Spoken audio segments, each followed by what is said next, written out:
Welcome back to Full Circle Ancestry and the next Sidebar episode. Today we'll continue a series of episodes looking more deeply into my various ancestral village churches. Let's find out more about the Church of the Holy Trinity in Spišska, Teplica, Slovakia.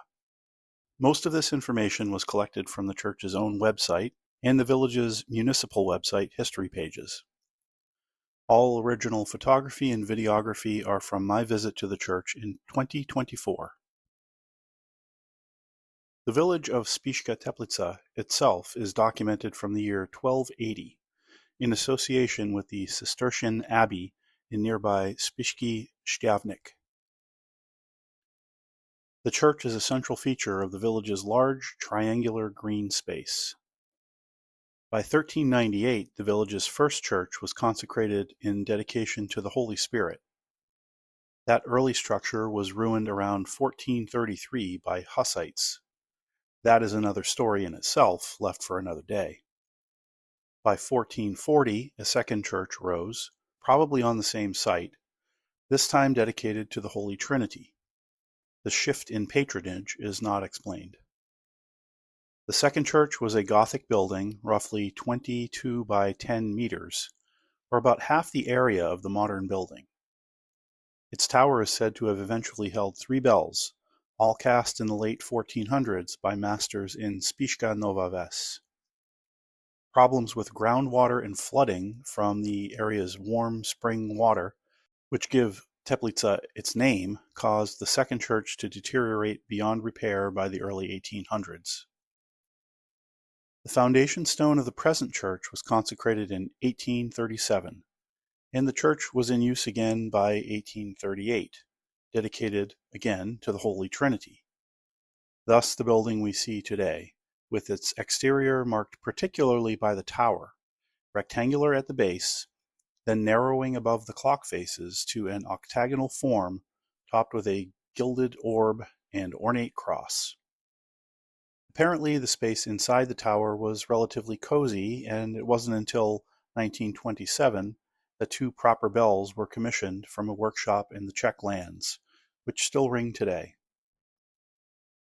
We enter the church from the main door on the west side of the building and proceed into the rear section below the organ loft, where a wonderful crucifix, flanked by statues of the Virgin Mary and Joseph with the infant Jesus, adorn the north wall.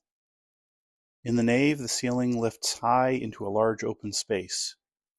The interior is bright, even in natural light, as the windows are large and made of clear glass. Along the north and south walls, the Stations of the Cross are rendered as paintings. The style is a kind of close-up look, narrowly focusing on Jesus and little on the peripheral scenes.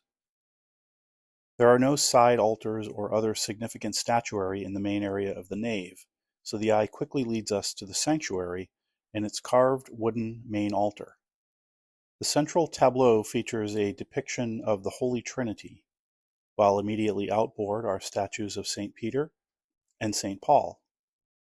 Another precious object in the sanctuary, older than any of the village's buildings themselves, is a wooden Madonna statue said to be from the 1200s. The red marble baptistry on the right edge of the sanctuary is from 1896, put in place while my great-grandfather Stephen Ruman still lived in the village, but after he was baptized. This wonderful painting sits above the 400-plus-year-old Gothic pastoforia on the left side of the altar. Also notable are the historical pulpit, now mounted on the north wall in a manner that makes it inaccessible, and as such it stands as a historical preservation rather than a functional element of the church. Turning toward the rear of the church, we see the single aisle leading back toward the organ loft. As we approach it, the wood carving of the Last Supper from the 1600s adorns the center of the loft's facade. Let's head up the beefy wooden spiral staircase.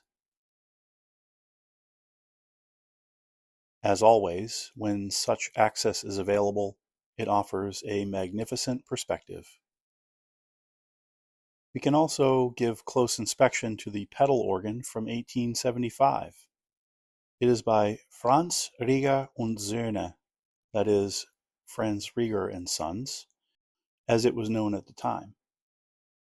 They made shop in what was then known as Jägerndorf in Austrian Silesia, and today is the town of Krnov in Czechia, right on the Polish border. The company is still around today, although they are now located in a village in Austria along the Salzach River, about 100 miles south of Salzburg.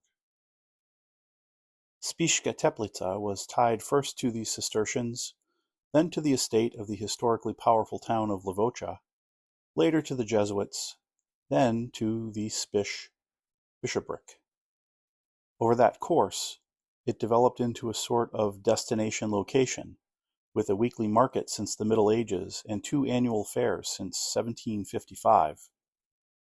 Local livelihoods included agriculture, woodworking, alcohol distillation, other trades, and a paper mill operating from 1613 until 1885.